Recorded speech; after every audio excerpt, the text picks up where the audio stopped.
안녕하십니까, 법우님들. 오늘은 참으로 많은 분들이 고민하고 계시는 문제에 대해 말씀드리고자 합니다. 바로 돈 때문에 괴로워하는 마음에 대한 이야기입니다. 어제 한 불자님께서 상담을 요청하셨습니다. 60대 중반이신 이분은 평생을 성실히 살아오셨지만 노후 준비가 부족하다는 불안감에 밤잠을 이루지 못하고 계셨습니다. 자녀들에게 부담을 주고 싶지 않은 마음과 경제적 어려움 사이에서 깊은 괴로움을 느끼고 계셨던 것입니다. 이런 경험 법우님들도 있지 않으십니까? 월말이 되면 통장 잔고를 확인하며 한숨을 쉬고 갑작스런 의료비나 경조사비가 나갈 때마다 가슴이 답답해지는 그런 경험 말입니다. 특히 요즘 같은 시대에는 물가 상승과 경기 불안으로 인해 더욱 많은 분들이 경제적 어려움을 겪고 계십니다. 하지만 오늘 말씀드릴 부처님의 가르침을 통해 돈에 대한 괴로움에서 벗어나는 지혜를 얻으실 수 있으리라 확신합니다. 부처님께서는 2500년 전부터 이미 물질에 대한 집착이 인간을 얼마나 괴롭게 하는지 명확히 말씀해 주셨습니다. 그리고 그 괴로움에서 벗어나는 근본적인 방법도 함께 제시해 주셨습니다. 오늘은 부처님의 지혜로운 말씀을 통해 돈 때문에 괴로워하는 마음을 어떻게 다스릴 수 있는지, 그리고 진정한 풍요로움이란 무엇인지 함께 살펴보겠습니다. 현대를 살아가는 우리에게 꼭 필요한 가르침이 될 것입니다. 2025년을 살아가는 우리들에게 부처님의 가르침이 어떤 실질적인 도움이 될 수 있는지 구체적으로 알아보겠습니다. 먼저 우리가 돈에 대해 가지고 있는 잘못된 관점부터 점검해 보겠습니다. 많은 분들이 돈 자체를 나쁜 것으로 생각하거나 반대로 돈이 모든 문제의 해결책이라고 믿는 극단적인 생각을 가지고 계십니다. 하지만 부처님의 가르침은 이런 이분법적 사고에서 벗어나 중도의 지혜를 제시합니다. 돈은 단지 도구일 뿐이며 문제는 돈에 대한 우리의 마음가짐에 있다는 것입니다. 이제부터 부처님의 구체적인 말씀을 통해 돈 때문에 괴로워하는 마음을 치유하는 7가지 지혜를 차근차근 살펴보겠습니다. 각각의 가르침은 여러분의 일상생활에서 바로 실천할 수 있는 구체적인 방법들로 제시되어 있습니다. 첫 번째로 탐욕이 가난을 부르는 이유에 대해 말씀드리겠습니다. 많은 분들이 착각하고 계시는 것이 있습니다. 돈을 더 많이 벌면, 더 많이 모으면 경제적 불안에서 벗어날 수 있다고 생각하시는 것입니다. 하지만 부처님께서는 법구경에서 이렇게 말씀하셨습니다. 탐욕으로는 탐욕을 끌 수 없다. 탐욕은 무탐욕으로만 끌 수 있다. 이것은 영원한 진리이다. 이 말씀의 깊은 의미를 현대적으로 해석해보면 돈에 대한 욕심이 클수록 오히려 더 큰 부족감을 느끼게 된다는 것입니다. 실제로 심리학 연구에서도 이를 뒷받침하는 결과가 나왔습니다. 물질적 욕구에 과도하게 집착하는 사람일수록 행복감이 낮고 더 많은 것을 가져도 만족하지 못하는 것으로 나타났습니다. 왜 이런 현상이 일어날까요? 탐욕은 마치 마르지 않는 우물과 같기 때문입니다. 아무리 물을 부어도 채워지지 않는 우물처럼 탐욕은 아무리 많은 것을 얻어도 결코 만족하지 않습니다. 오히려 더 큰 욕망을 불러일으킬 뿐입니다. 예를 들어보겠습니다. 한 달 생활비로 200만 원이면 충분하다고 생각했던 분이 실제로 300만 원을 벌게 되었다고 합시다. 처음에는 여유로워진 것 같지만 얼마 지나지 않아 더 좋은 집, 더 좋은 차, 더 좋은 옷에 눈이 가기 시작합니다. 그리고 어느새 300만 원으로도 부족하다고 느끼게 되는 것입니다. 이것이 바로 탐욕의 속성입니다. 부처님께서는 이런 탐욕의 위험성을 정확히 꿰뚫어 보시고 경계하라고 말씀하셨습니다. 중화암경에서는 이런 말씀도 전해집니다. 재물을 탐하는 자는 재물에 속박당하고 재물에 속박당한 자는 진정한 자유를 얻을 수 없다. 이 말씀은 단순히 돈을 가지지 말라는 뜻이 아닙니다.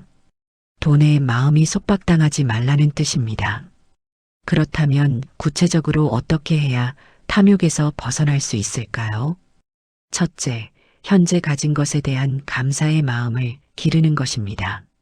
매일 아침 일어나서 오늘 하루 먹을 음식이 있고 잠잘 곳이 있고 입을 옷이 있다는 사실에 감사하는 마음을 가져보십시오. 이것이 단순해 보일 수 있지만 실제로 우리나라 국민의 90% 이상이 누리고 있는 풍요로움입니다. 전 세계적으로 보면 하루 $1 이하로 생활하는 사람이 8억 명이 넘습니다. 우리가 당연하게 여기는 것들이 사실은 얼마나 소중한 것인지 깨닫게 됩니다. 둘째, 족지족족의 마음을 실천하는 것입니다. 족함을 알면 족하다는 뜻으로 현재 자신이 가진 것으로 만족할 줄 아는 지혜입니다. 매달 가계부를 작성하면서 꼭 필요한 지출과 그렇지 않은 지출을 구분해 보십시오. 생각보다 많은 불필요한 지출이 있다는 것을 발견하게 될 것입니다. 특히 충동 구매나 과실을 위한 소비는 과감히 줄여보시기 바랍니다. 셋째, 베품의 기쁨을 경험하는 것입니다. 아무리 적은 돈이라도 어려운 이웃을 위해 나누어 보십시오. 처음에는 아까운 마음이 들 수 있지만 베풀물 통해 얻는 기쁨은 돈으로는 살 수 없는 소중한 경험입니다. 부처님께서는 베푸는 자는 풍요로워지고 베풀지 않는 자는 궁핍해진다고 말씀하셨습니다. 이는 단순히 물질적인 차원을 넘어서 마음의 풍요로움을 의미합니다. 넷째, 무상의 진리를 깊이 관찰하는 것입니다.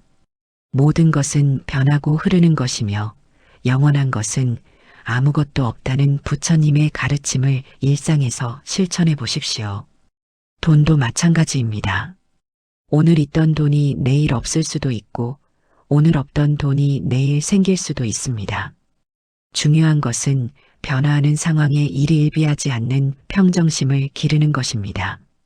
실제로 2008년 금융위기 때 많은 사람들이 하루아침에 재산을 잃었지만 평소 무상의 진리를 체득한 분들은 오히려 평정심을 유지하며 새로운 기회를 찾을 수 있었습니다. 이렇게 탐욕에서 벗어나는 수행을 꾸준히 실천하면 놀랍게도 실제 경제적 상황도 개선되는 경우가 많습니다. 마음의 평정을 찾으면 합리적인 판단력이 향상되고 불필요한 지출이 줄어들며 진정으로 가치 있는 일에 집중할 수 있게 되기 때문입니다. 두 번째로 부족감의 근본 원인을 파악하는 지혜에 대해 말씀드리겠습니다. 많은 분들이 경제적 어려움을 겪으면서 나는 왜 이렇게 가난할까? 다른 사람들은 다 잘 사는 것 같은데 나만 힘든가 하는 생각에 빠지게 됩니다. 하지만 부처님께서는 이런 부족감이 외부 조건에서 오는 것이 아니라 마음의 작용에서 비롯된다고 명확히 말씀하셨습니다. 12연기경에서 부처님께서 말씀하신 내용을 보면 무명에서 행이 일어나고 행에서 식이 일어난다고 하셨습니다. 여기서 무명이란 진리를 모르는 어둠의 상태를 의미합니다. 돈에 대한 무명은 바로 돈이 많아야 행복할 수 있다는 착각에서 시작됩니다. 이런 착각 때문에 실제로는 충분히 가지고 있음에도 불구하고 늘 부족하다고 느끼게 되는 것입니다. 현대 사회의 심각한 문제 중 하나가 바로 이런 상대적 박탈감입니다. SNS나 미디어를 통해 다른 사람들의 화려한 생활을 보면서 자신의 처지를 비관하게 되는 것입니다. 하지만 이것은 착각일 뿐입니다. 화면 속에 보이는 것은 극히 일부분이며 모든 사람에게는 각자의 고민과 어려움이 있습니다. 부처님께서는 법화경에서 이런 말씀을 하셨습니다. 마음이 가난한 자는 온 세상을 가져도 부족하고 마음이 풍요로운 자는 한 톨의 쌀로도 만족한다. 이 말씀은 진정한 풍요로움이 무엇인지를 정확히 보여줍니다. 마음의 상태에 따라 같은 조건이라도 전혀 다르게 느껴진다는 것입니다. 실제 사례를 들어보겠습니다. 어느 사찰에 두 명의 불자가 찾아왔습니다. 한 분은 월 소득 500만 원의 직장인이었고 다른 한 분은 월 소득 200만 원의 일용직 근로자였습니다. 그런데 놀랍게도 소득이 더 높은 분이 경제적 스트레스를 더 크게 호소했습니다. 이유를 들어보니 500만 원을 버는 분은 주변의 고소득자들과 비교하며 상대적 박탈감을 느끼고 있었던 반면 200만 원을 버는 분은 현재 자신이 가진 것에 감사하며 살고 계셨던 것입니다. 이처럼 부족감은 절대적인 기준이 아니라 상대적이고 주관적인 기준에서 비롯됩니다. 그렇다면 이런 부족감에서 어떻게 벗어날 수 있을까요? 첫째, 비교하는 마음을 내려놓는 연습을 해야 합니다. 매일 아침 명상을 통해 나는 나의 길을 가고 있다. 다른 사람과 비교할 필요가 없다는 마음을 되새겨 보십시오. 5분이라도 좋으니 조용한 곳에 앉아서 호흡에 집중하며 비교하는 마음이 일어날 때마다 이것도 지나간다는 마음으로 놓아보십시오. 둘째, 감사 일기를 작성하는 것입니다. 매일 저녁 잠자리에 들기 전에 오늘 하루 감사했던 일 3가지를 적어 보십시오. 아무리 작은 일이라도 상관없습니다. 오늘 따뜻한 밥을 먹을 수 있어서 감사했다. 건강하게 하루를 보낼 수 있어서 감사했다. 가족이 무사히 집에 돌아와서 감사했다. 이런 것들 말입니다. 처음에는 형식적으로 느껴질 수 있지만 계속 실천하다 보면 일상의 소중함을 발견하게 됩니다. 셋째, 욕망의 사다리에서 내려오는 연습을 해야 합니다. 우리는 항상 더 높은 곳을 바라보며 살아갑니다. 더 좋은 집, 더 좋은 차, 더 많은 돈을 꿈꾸며 현재를 희생합니다. 하지만 정작 그것을 얻고 나면 또 다른 욕망이 생겨나는 것을 경험하지 않으셨습니까? 부처님께서는 욕망의 사다리는 끝이 없으니 중간에서 내려와 평지에서 쉬어라라고 말씀하셨습니다. 평지에서 쉬는 것이 바로 현재에 만족하며 사는 것입니다. 넷째, 진정한 필요와 헛된 욕망을 구분하는 지혜를 기르십시오. 의식주와 같은 기본적인 필요는 당연히 충족되어야 합니다. 하지만 과시나 허영을 위한 소비는 과감히 줄이는 것이 필요합니다. 물건을 사기 전에 이것이 정말 필요한 것인가 아니면 단순히 갖고 싶은 것인가를 한 번 더 생각해 보십시오. 24시간 후에도 정말 필요하다고 생각되면 그때 구매하는 것도 좋은 방법입니다.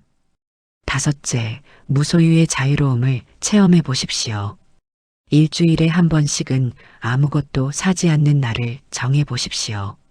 그리고 그날은 이미 가지고 있는 것들을 정리하고 사용하지 않는 물건들을 정리해 보십시오. 필요 없는 물건들을 정리하다 보면 생각보다 많은 것을 가지고 있다는 사실을 깨닫게 됩니다. 그리고 물건에 둘러싸인 삶보다 단순한 삶이 더 자유롭고 평화롭다는 것을 경험하게 됩니다. 이런 수행을 통해 부족감의 근본 원인을 파악하고 치유해 나가면 같은 경제적 조건이라도 훨씬 더 여유롭고 평화로운 마음으로 살아갈 수 있습니다. 그리고 마음의 평화가 찾아오면 자연스럽게 더 현명한 경제적 선택을 하게 되고 실제 상황도 개선되는 경우가 많습니다. 세 번째로 보시의 힘에 대해 말씀드리겠습니다. 많은 분들이 돈이 부족한데 어떻게 남을 도울 수 있겠는가라고 생각하십니다. 하지만 부처님께서는 이런 생각이야말로 가난을 지속시키는 근본 원인이라고 말씀하셨습니다.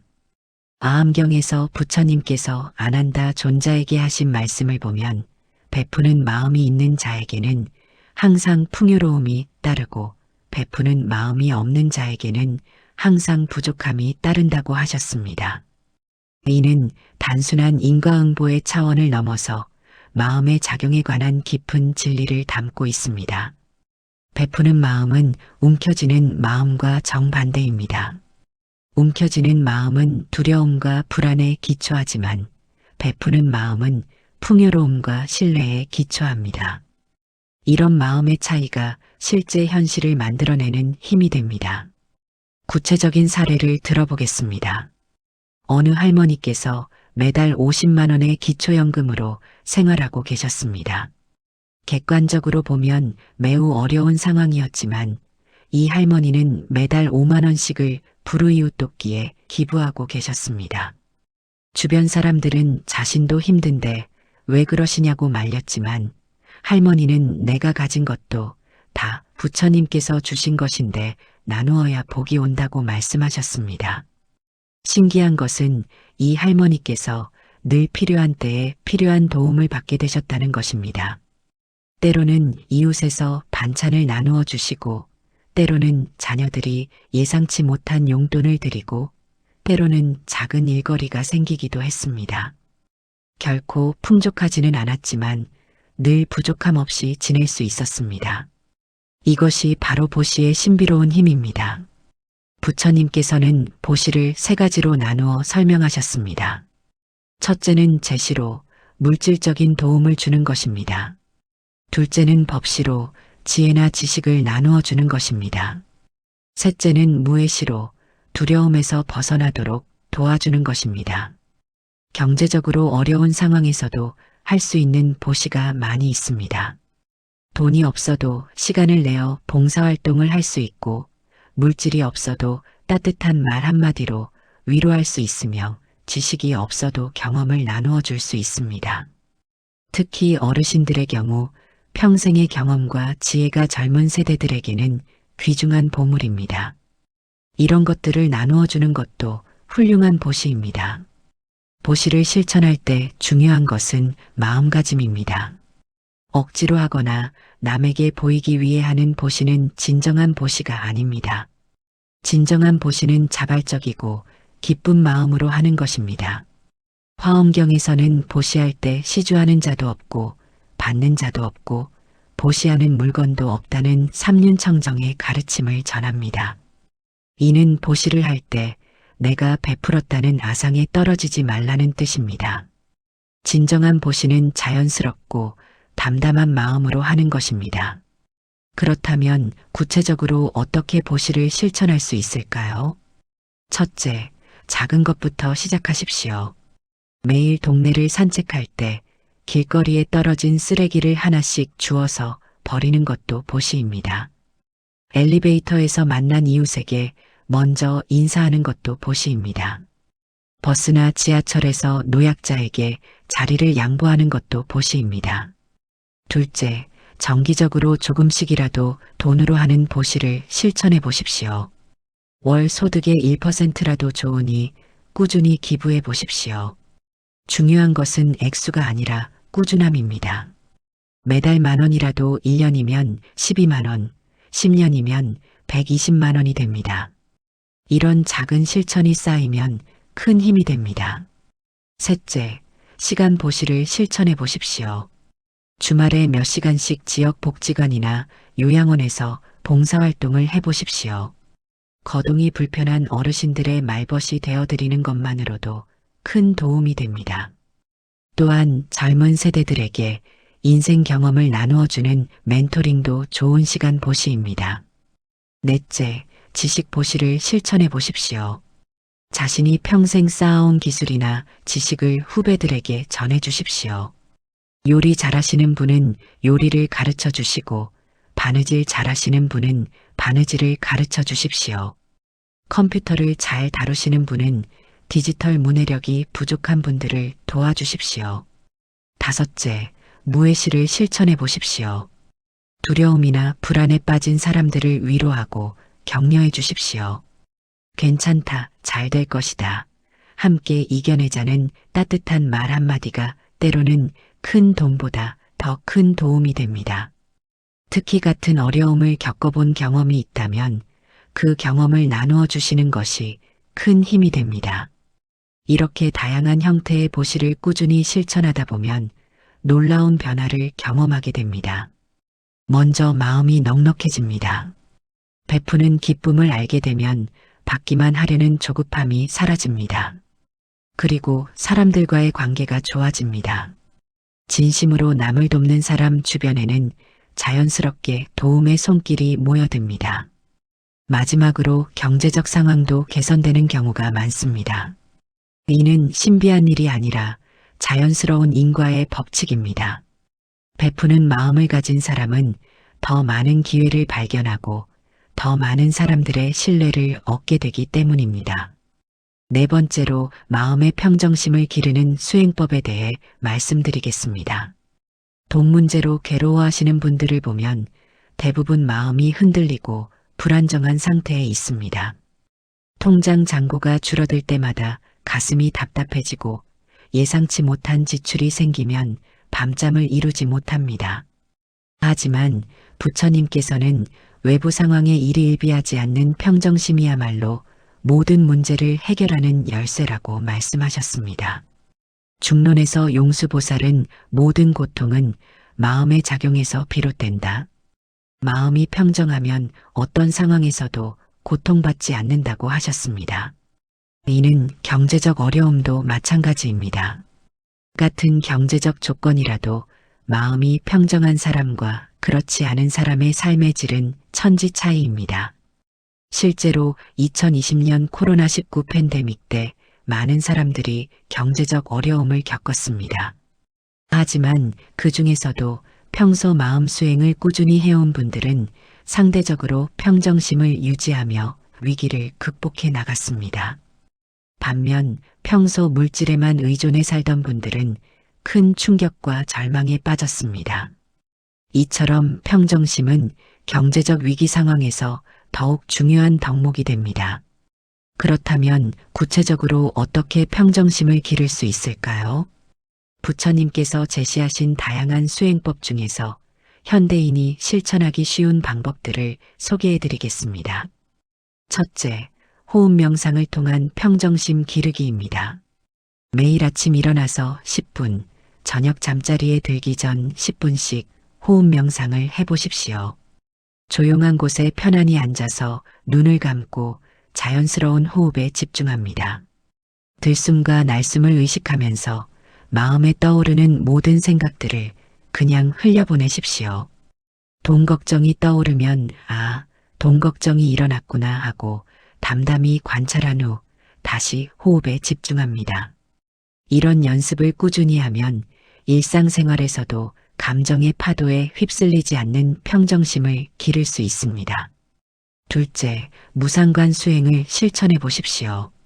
모든 것은 변하고 흐르는 것이라는 부처님의 가르침을 일상에서 체득하는 수행입니다. 경제적 어려움이 닥쳤을 때 이것도 지나갈 것이다라는 마음을 가져보십시오. 실제로 우리 인생을 돌아보면 과거에 큰 문제라고 생각했던 일들이 시간이 지나면 별것 아니었던 경우가 많습니다. 현재의 어려움도 마찬가지입니다. 영원히 지속될 것 같지만 반드시 변화할 것입니다. 이런 관점을 가지면 현재의 문제에 과도하게 매달리지 않게 됩니다. 셋째, 자비 명상을 통해 마음을 넓혀 보십시오. 자신의 문제에만 매몰되어 있으면 작은 문제도 크게 느껴집니다. 하지만 시야를 넓혀서 자신보다 더 어려운 처지에 있는 사람들을 생각해 보면 마음이 넓어집니다. 매일 명상할 때 나와 같은 어려움을 겪고 있는 모든 중생들이 괴로움에서 벗어나기를 바랍니다라고 발언해 보십시오. 이런 자비의 마음을 기르면 자신의 문제를 더 객관적으로 바라볼 수 있게 됩니다. 넷째, 감사 명상을 실천해 보십시오. 어려운 상황일수록 감사할 거리를 찾는 것이 중요합니다. 아무리 작은 것이라도 상관없습니다. 오늘도 숨을 쉴 수 있어서 감사합니다. 따뜻한 물을 마실 수 있어서 감사합니다. 지붕 아래에서 잠잘 수 있어서 감사합니다. 이런 기본적인 것들부터 시작해 보십시오. 감사의 마음이 생기면 자연스럽게 마음이 평화로워집니다. 다섯째, 정진연불을 통해 마음을 안정시켜 보십시오. 나무 아미타불이나 옴마니밤메옴 같은 진언을 반복해서 염하는 것입니다. 걸을 때, 일할 때, 쉴 때 언제나 마음속으로 염불을 해보십시오. 처음에는 산만하던 마음이 점차 안정되는 것을 경험하게 됩니다. 특히 불안하거나 걱정될 때 염불에 집중하면 마음이 빠르게 평정을 찾습니다. 여섯째, 사념처 수행을 일상에 적용해 보십시오. 몸의 느낌, 감정의 변화, 마음의 상태, 일어나는 현상들을 있는 그대로 관찰하는 수행입니다. 돈 걱정이 일어났을 때 지금 내 몸이 긴장하고 있구나, 불안한 감정이 일어나고 있구나, 걱정하는 생각이 떠오르고 있구나라고 객관적으로 관찰해 보십시오. 이런 관찰을 통해 감정에 휩쓸리지 않고 평정심을 유지할 수 있습니다. 일곱째, 경행 명상을 실천해 보십시오. 천천히 걷는 명상법으로 걸음걸음에 집중하면서 마음을 안정시키는 수행입니다. 하루에 20-30분씩 조용한 곳에서 매우 천천히 걸어 보십시오. 발이 땅에 닿는 느낌, 다리 근육의 움직임, 몸의 균형 등에 집중하면서 걷습니다. 이런 수행을 하면 산란한 마음이 점차 고요해집니다. 여덟째, 독경 수행을 해보십시오. 매일 정해진 시간에 경전을 읽는 것입니다. 반야심경이나 금강경 같은 짧은 경전을 매일 한 번씩 읽어보십시오. 경전의 의미를 깊이 이해하려고 애쓰기보다는 소리내어 읽으면서 마음을 집중시키는 것이 중요합니다. 경전의 지혜로운 말씀들이 자연스럽게 마음에 스며들어 평정심을 기르는 데 도움이 됩니다. 이런 다양한 수행법을 꾸준히 실천하면 점차 마음의 평정심이 길러집니다. 평정심이 생기면 같은 경제적 어려움이라도 훨씬 더 지혜롭게 대처할 수 있게 됩니다. 감정적으로 판단하지 않고 합리적으로 해결책을 찾을 수 있으며 불필요한 스트레스를 받지 않아 건강도 좋아집니다. 무엇보다 마음의 평화를 얻게 되어 진정한 행복을 경험할 수 있습니다. 다섯 번째로 업의 법칙과 현재의 노력에 대해 말씀드리겠습니다. 많은 분들이 경제적 어려움에 처하면 내가 전생에 무슨 죄를 지었길래 이런 고생을 하는가라고 자책하거나 반대로 이 모든 것이 업이니까 어쩔 수 없다며 체념하는 경우가 있습니다. 하지만 이 두 가지 모두 업에 대한 올바른 이해가 아닙니다. 부처님께서 말씀하신 업의 법칙은 과거에 매여 있는 숙명론이 아니라 현재와 미래를 바꿀 수 있는 희망의 가르침입니다. 업설경에서 부처님께서는 과거의 업은 현재의 조건이 되지만 현재의 선택과 행동이 미래를 만든다고 명확히 말씀하셨습니다. 즉, 현재의 경제적 어려움은 과거의 원인도 있지만 더 중요한 것은 현재 어떻게 행동하느냐에 따라 미래가 달라진다는 것입니다. 업에 대한 올바른 이해를 위해 세 가지 측면을 살펴보겠습니다.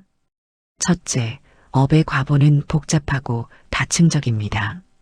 현재의 경제적 상황이 단순히 과거의 한 가지 행동 때문만은 아닙니다. 개인의 과거 행동, 가족의 업, 사회적 환경, 시대적 상황 등 다양한 요인들이 복합적으로 작용한 결과입니다. 따라서 자신을 지나치게 자책하거나 원망할 필요가 없습니다. 둘째, 업의 과보는 고정불변이 아닙니다. 현재의 상황이 앞으로도 계속 이어진다는 보장은 없습니다. 강력한 선업을 지으면 악업의 과보를 약화시키거나 상쇄시킬 수 있습니다. 이것이 바로 참회와 정진의 힘입니다. 셋째, 현재의 선택이 미래를 만듭니다. 아무리 어려운 과거의 업이 있더라도 현재 올바른 선택을 계속하면 반드시 좋은 결과가 나타납니다. 이것이 부처님께서 강조하신 현업우선의 원리입니다. 그렇다면 경제적 어려움이 있을 때 어떤 업을 지어야 할까요? 첫째, 정직한 노동을 통한 정명업을 실천하십시오. 아무리 어려워도 남을 속이거나 해치는 일로 돈을 벌어서는 안 됩니다. 정직한 노동이 비록 당장의 수입은 적을 수 있지만 장기적으로는 반드시 좋은 과보를 가져옵니다. 특히 어르신들의 경우 평생 쌓아온 기술과 경험을 활용할 수 있는 일을 찾아보시기 바랍니다. 완전한 은퇴보다는 할 수 있는 범위에서 사회에 기여하는 것이 정명업을 실천하는 길입니다. 둘째, 보시업을 꾸준히 실천하십시오. 앞서 말씀드린 대로 베푸는 것은 경제적 어려움을 해결하는 강력한 업력입니다. 돈이 부족하더라도 시간, 재능, 정성 등 다른 형태로 베풀 수 있습니다. 작은 베품이라도 꾸준히 실천하면 큰 복덕을 쌓을 수 있습니다. 셋째, 참회업을 통해 과거의 악업을 정화하십시오. 과거에 지은 탐욕이나 이기심과 관련된 업들을 진심으로 참회하십시오. 과거에 내가 돈을 함부로 쓰거나 낭비한 것, 다른 사람의 재물을 탐낸 것, 정직하지 못한 방법으로 이익을 추구한 것들을 참회합니다라고 진심으로 뉘우치십시오. 진정한 참회는 과거의 잘못을 반복하지 않겠다는 다짐과 함께 이루어져야 합니다. 넷째, 수행업을 통해 복덕을 쌓으십시오. 매일의 염불, 독경, 명상 등 수행 자체가 강력한 선업입니다. 특히 어려운 상황에서도 수행을 놓지 않는 것은 더욱 큰 공덕이 됩니다. 하루에 30분이라도 꾸준히 수행하시기 바랍니다. 다섯째, 효도업과 존경업을 실천하십시오. 부모님을 잘 모시고 스승을 존경하며 어른을 공경하는 것은 복덕을 쌓는 기본 중의 기본입니다. 경제적으로 어려울 때일수록 이런 기본적인 덕목을 더욱 소중히 여기십시오. 물질적인 것으로 효도하지 못한다면 정성과 마음으로라도 효도하십시오. 여섯째, 지혜업을 쌓으십시오. 경전을 읽고 공부하며 부처님의 가르침을 배우는 것도 중요한 선업입니다. 지혜가 있어야 어려운 상황에서도 올바른 판단을 할 수 있습니다. 매일 조금씩이라도 경전을 읽고 부처님의 가르침을 묵상해 보십시오. 일곱째, 인내업을 기르십시오. 어려운 상황을 견디면서도 마음을 흐트러뜨리지 않는 것, 그 자체가 강력한 선업입니다. 인내는 단순히 참는 것이 아니라 지혜로운 기다림입니다. 씨앗을 심고 기다리는 농부의 마음으로 현재의 어려움을 견디어 나가십시오. 여덟째, 발언업을 세우십시오. 구체적이고 선한 목표를 세우고 그것을 이루기 위해 정진하는 것입니다. 단순히 돈을 많이 벌고 싶다가 아니라 정직한 방법으로 가족을 부양하고 어려운 이웃을 도울 수 있는 경제적 능력을 갖추고 싶다와 같은 발언을 세우십시오. 선한 발언은 그 자체로 강력한 업력이 됩니다.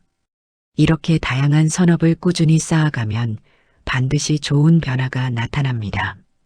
때로는 예상치 못한 기회가 생기기도 하고 때로는 새로운 인연이 만들어지기도 합니다. 중요한 것은 결과에 조급해하지 않고 꾸준히 선업을 실천하는 것입니다. 업의 과보는 때로는 즉시 나타나기도 하지만 때로는 오랜 시간이 걸리기도 합니다. 하지만 반드시 나타난다는 것이 부처님의 가르침입니다. 여섯 번째로 중도의 경제관에 대해 말씀드리겠습니다. 많은 분들이 돈에 대해 극단적인 생각을 가지고 계십니다. 어떤 분들은 돈은 더러운 것이니까 아예 신경 쓰지 말아야 한다고 생각하시고 또 다른 분들은 돈이 전부다. 돈만 있으면 모든 문제가 해결된다고 생각하십니다. 하지만 부처님께서 제시하신 중도의 가르침은 이런 극단을 모두 피하고 균형 잡힌 관점을 제시합니다. 승만경에서 부처님께서는 지나친 욕망도 지나친 금욕도 모두 깨달음의 장애가 된다고 말씀하셨습니다. 이는 경제생활에서도 마찬가지입니다. 돈을 지나치게 추구하는 것도 문제이지만 경제적 현실을 완전히 무시하는 것도 현명하지 않습니다. 중도의 경제관이란 돈을 올바른 도구로 활용하되 돈에 지배당하지 않는 자세입니다. 이를 위해서는 몇 가지 균형 잡힌 원칙이 필요합니다. 첫째, 적정한 욕구와 과도한 욕망을 구분하는 지혜입니다.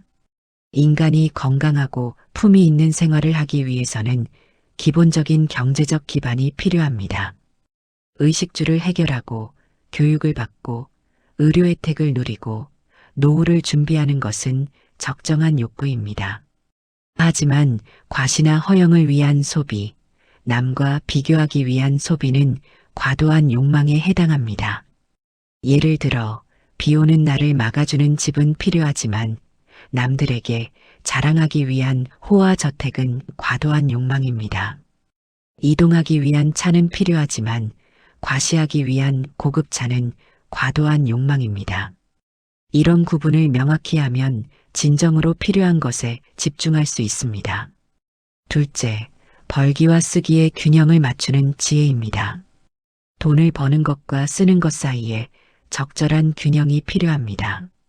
아무리 많이 벌어도 그보다 더 많이 쓰면 늘 부족할 수밖에 없습니다. 반대로 극도로 아껴서 기본적인 생활도 제대로 하지 못한다면 그것도 문제입니다.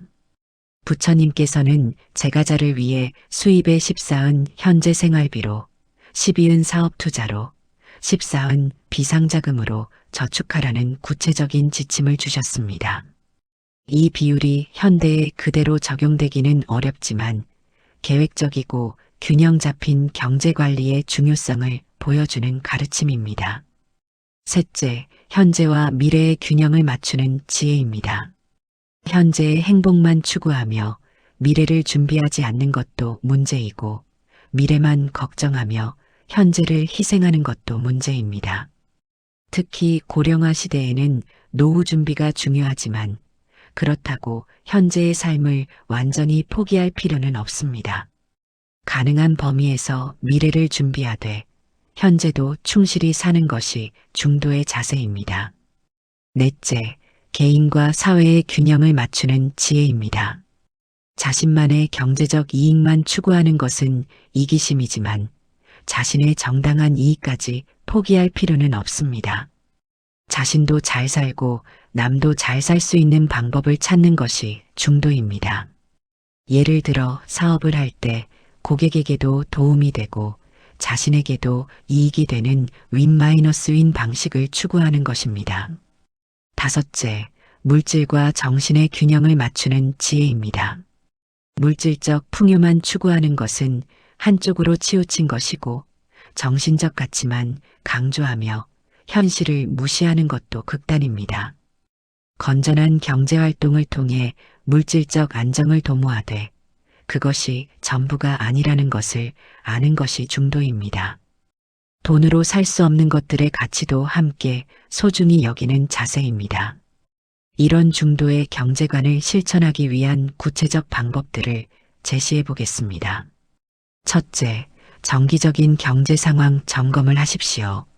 매월 한 번씩은 자신의 경제 상황을 객관적으로 점검해 보십시오. 수입과 지출을 정확히 파악하고 불필요한 지출이 있는지 확인하십시오. 하지만 지나치게 세세한 것까지 따지며 스트레스 받을 필요는 없습니다. 큰 흐름을 파악하는 정도면 충분합니다. 둘째, 적정 저축률을 정하고 지키십시오. 수입의 10-20% 정도는 미래를 위해 저축하되 그 이상으로 무리하게 아낄 필요는 없습니다. 저축도 중요하지만 현재의 삶의 질도 중요합니다. 셋째, 정기적인 보시 계획을 세우십시오. 수입의 1-5% 정도는 어려운 이웃을 위해 사용할 계획을 세우십시오. 이는 자신의 경제력에 맞게 조절하되 완전히 중단하지는 마십시오. 베푸는 기쁨과 복덕을 놓치지 않는 것이 중요합니다. 넷째, 경제적 목표를 현실적으로 설정하십시오. 지나치게 높은 목표를 세우면 늘 부족감을 느끼게 되고 너무 낮은 목표를 세우면 발전이 없습니다. 자신의 능력과 상황에 맞는 적절한 목표를 세우고 단계적으로 달성해 나가십시오.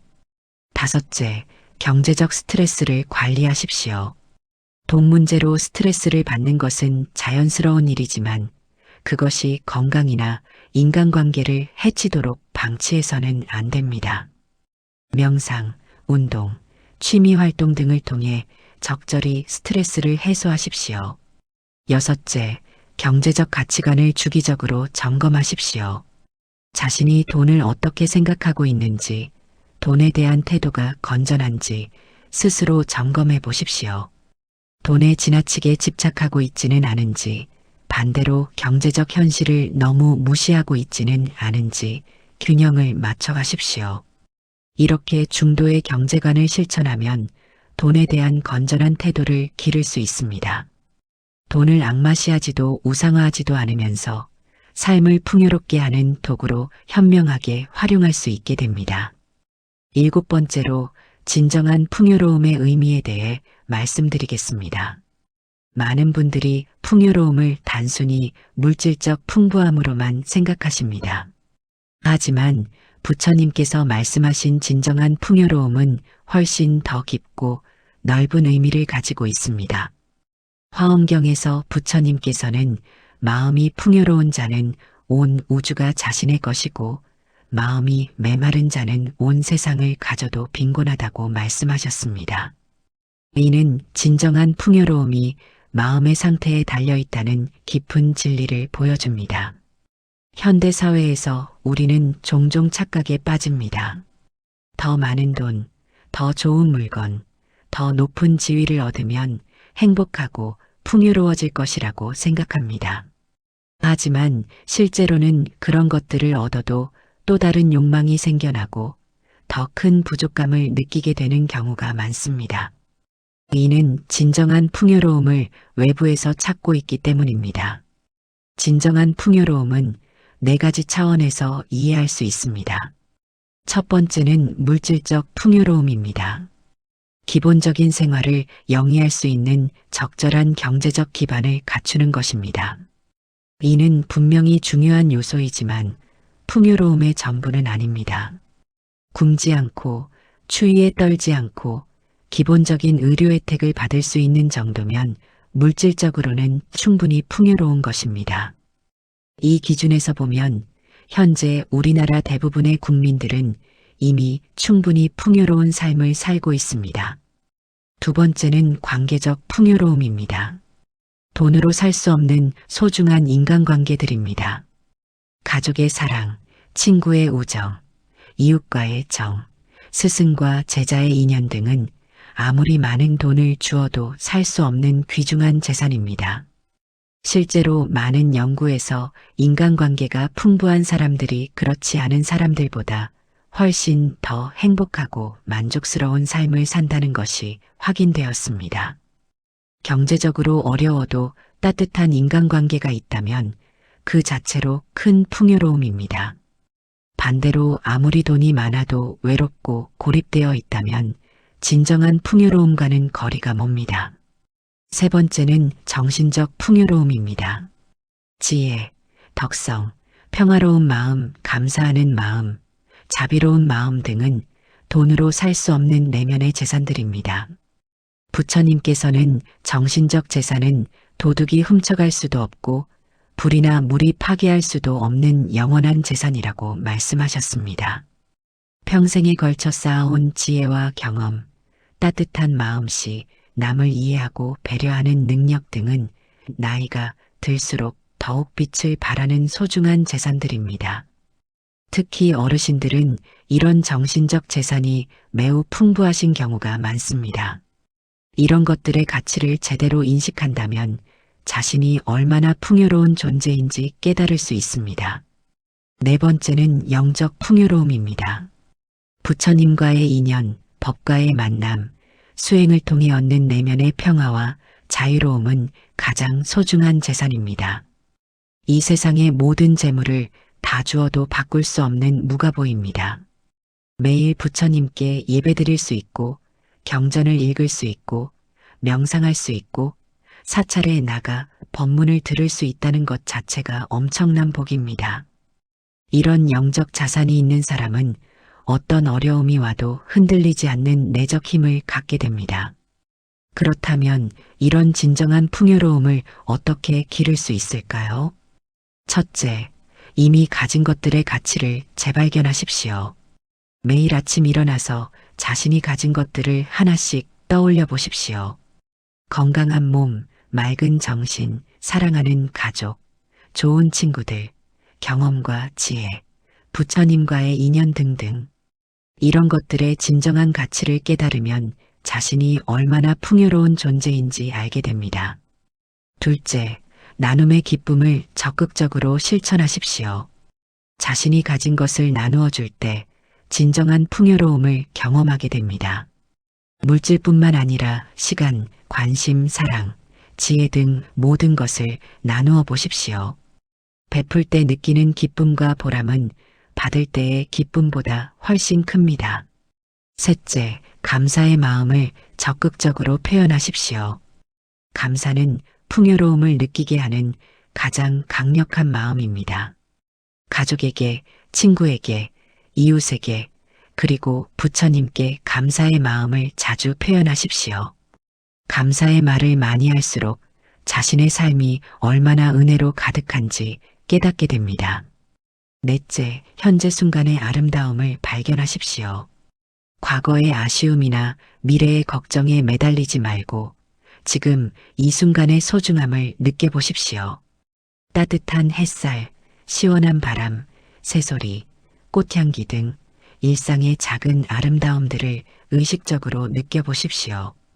이런 순간들은 돈으로 살 수 없는 무료한 선물들입니다. 다섯째, 내면의 평화를 기르십시오. 명상, 독경, 염불 등을 통해 마음의 평화를 기르십시오. 마음이 평화로우면 외부 조건에 상관없이 풍요로움을 느낄 수 있습니다. 고요한 마음 자체가 가장 큰 재산입니다. 여섯째, 지혜를 계속 기르십시오.